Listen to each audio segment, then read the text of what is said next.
เอาแล้วครับเสียงท้องหมาแล้วปลานินใหญ่2 ตัวเลยเจ้เอาแล้วใหญ่จริงปลานินแล้วเสียงท้องปลานินใหญ่แล้วครับตามอยู่สวัสดี FC ทุกท่านนะครับแล้วก็สวัสดีท่านที่เพิ่งเข้ามาชมช่องทำมาหากินถิ่นไทยครับวันนี้ก็มาลุ่นเส้นยออยู่เก่าแล้วครับหมายมื้อนี้ก็เป็นบริเวณแถวท้ายๆเขื่อนปลาสักนี่แหละครับถ้าเข้ามาลึกๆเข้ามาข้างในอีกมองนี้เป็นจุดใดผมก็บ่มั่นใจนะครับเพราะบ่เคยมาตามเส้นยอรถลุยเข้ามาต้มติดเต็มมารถ2 คันแล้วครับมือเส้นยอ10 กว่าเส้นยอไปแล้วครับแต่ว่ากระจายอยู่คนละมุมคนละแก่เพราะว่าหมายกว้างครับจะมาลุ้นว่าวันนี้เส้นยอถึงปลาบ่จะได้ปลาบ่นะครับเป็นปลายั้งแล้วก็จับภาพได้บ่เพราะว่าบูจับเส้นยอคนใดดีมือนี่อยู่คนละมุมครับจะมาลุ้นกันครับมือนี่หมานบ่หมานอยากมาไก่อยู่ครับที่หอดหมายข้างในยังไม่ทันได้จับปลาแล้วครับ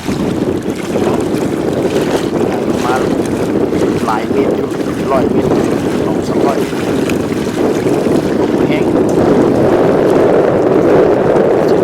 มายังมาไก่พอสมควรเลยครับ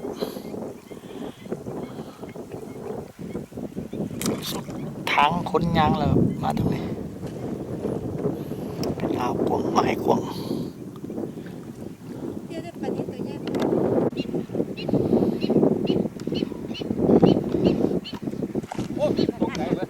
ปลาตะบัดถือกอะตายยังอ่ะท้องได้จับปลานิลแล้วครับนิดหน่อย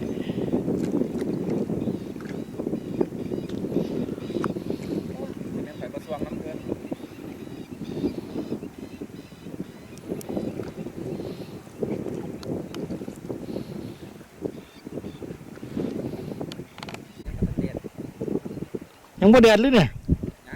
หลังที่ใหม่เลยเนี่ยขอบใจเจ้าของเลย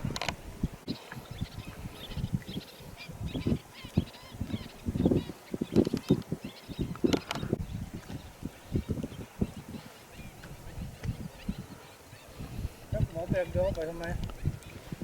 ไปหาที่มีเสีย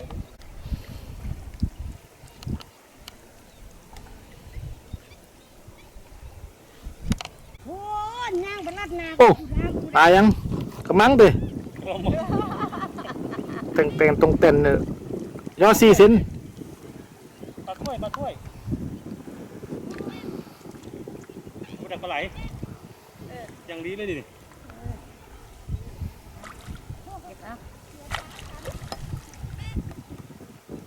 เก็บกำลังครับยังไม่ทันได้เห็นปลานี้ใหญ่เลย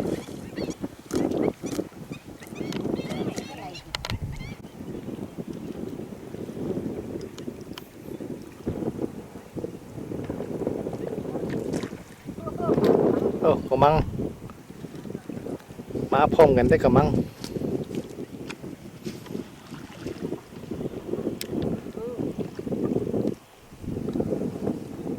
ปลาอะไรก็มาจากจะพาไปเที่ยวด่านนะ2 ตัวพาเที่ยวด่าน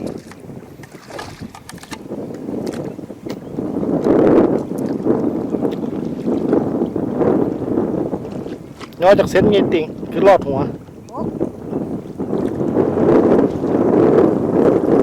สับแต่ตัวเดียวครับเอาแล้วครับเสียงท้องหมาแล้วปลานินใหญ่2 ตัวเลยเจ้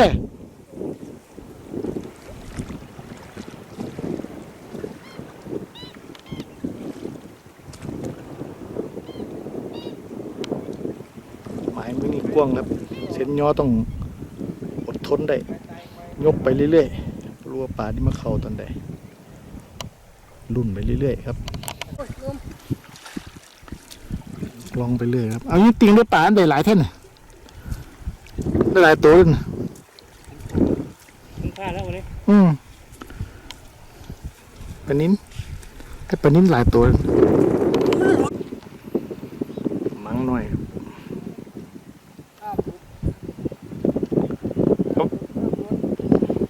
กระมังหน่อยดิ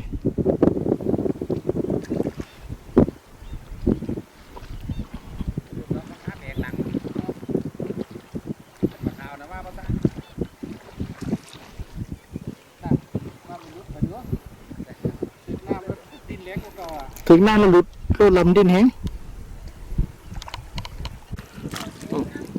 ปลากระมังเพี้ยนเตะเพี้ยนกระมังหน่อย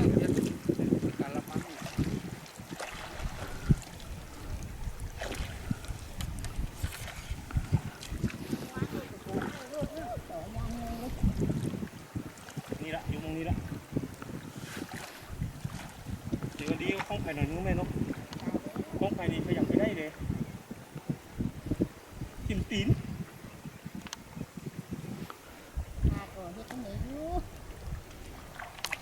ดูนะ เพี้ยนเตะ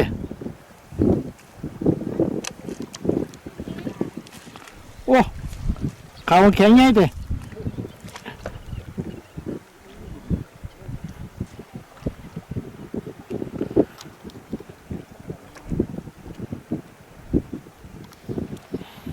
ยกวัดดวงไว้เลยแล้วครับเจนย่อขยันอดทนลูกปลาที่มาเขายังได้หมายมันนี่ค่อนข้างกว้างครับ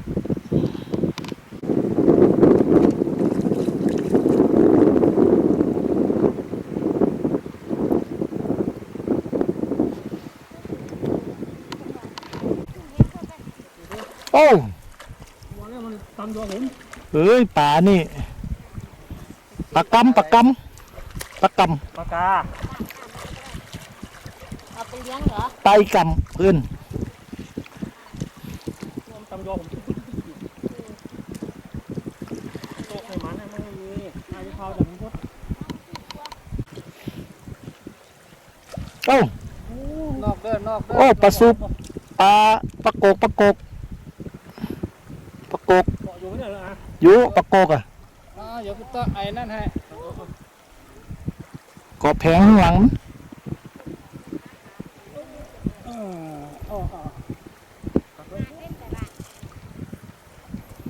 แสดงว่ามีปลาอะไรอยู่นั่น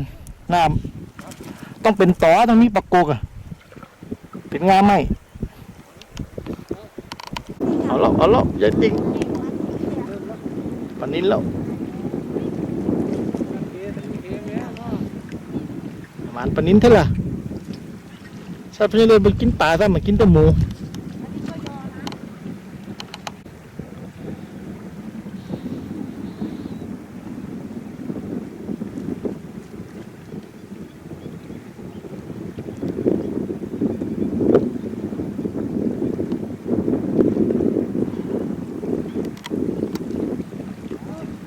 ล้างคุณอ่ะ เสียนทองวันนี้ไงแล้วครับตามอยู่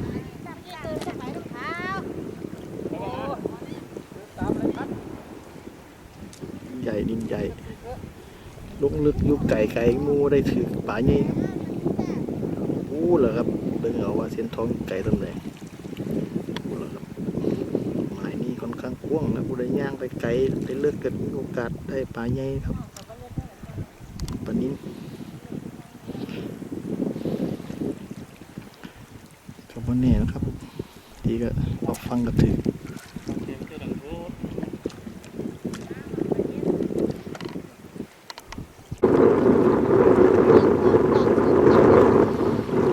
ตักปลาแล้วเพียนตัวน้อยแล้วตัวใหญ่ได้ไหมเว้ย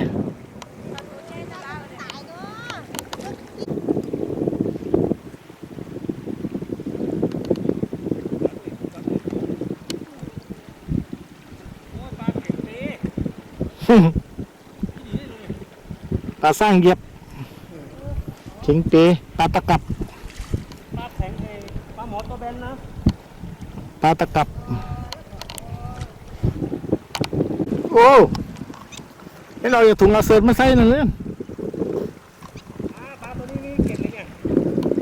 อกมาจากถุงนั่นน่ะ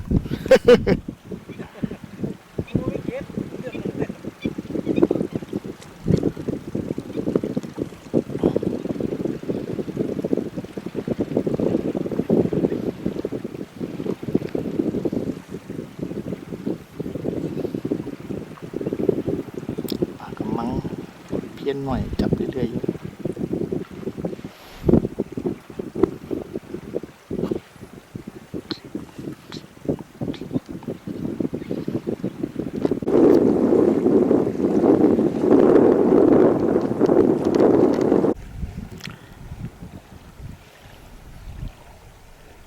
เส้นย่อเริ่มไกลออกไปเรื่อยๆแล้วครับ เริ่มซุ้มที่บริเวณละ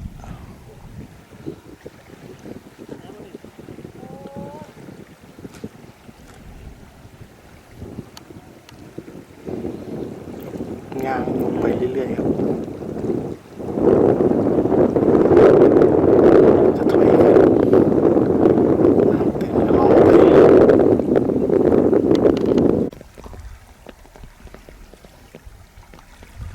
เต็มยอดเลยอยู่คนละมุมเลยครับ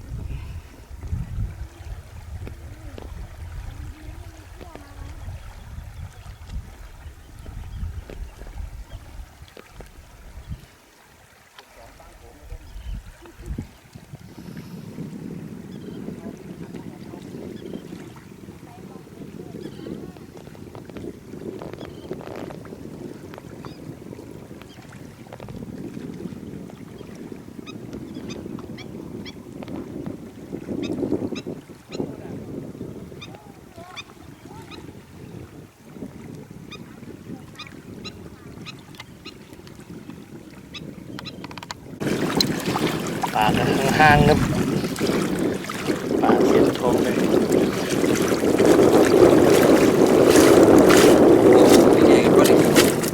หลายตัวอยู่ด้วยปลาดินนะน้ำมันก็เสนอน้องนายถึงเรื่อยๆเนาะมันห่างพุดนั่นแหละโอ้ขีดก็ปลาดินแค่2 โลได้อยู่ขี้ไล่เนาะมันห่างพุดนายถึงเรื่อยๆถือไปสั่งละถือไปสั่งละต้องมือขึ้นนี่ละโอ้ตัวใหญ่2 โลนี่เตี้ยตัวใหญ่เตี้ยได้ปลาอยู่ต้องเอาได้ปลานิ้นบ่ได้3 ตัวกันได้ปลายังปลานิ้น3 ตัวที่ไหนเนี่ยเตี้ยทีเดียวถือทีเดียวครับมีแค่ล้วนพอได้กินอยู่ครับไม้แรกแต่ว่าห้างปลาห้างไปตรงไหนเนี่ยไปลองหมายไหมครับเปลี่ยนหมายกินยังไงก็ที่ปลาเพี้ยนั่นดิเพี้ยครับหรือปลาอีกำหรือปลากำ